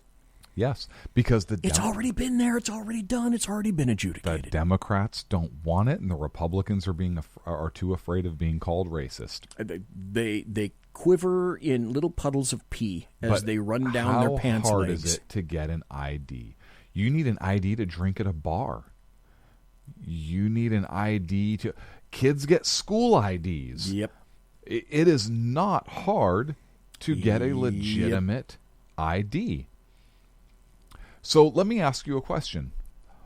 Why is it the federal government does not pass a law, not that we will in the next 2 years, but why is it they won't pass a law requiring a valid identification card for United States citizens to vote in federal elections?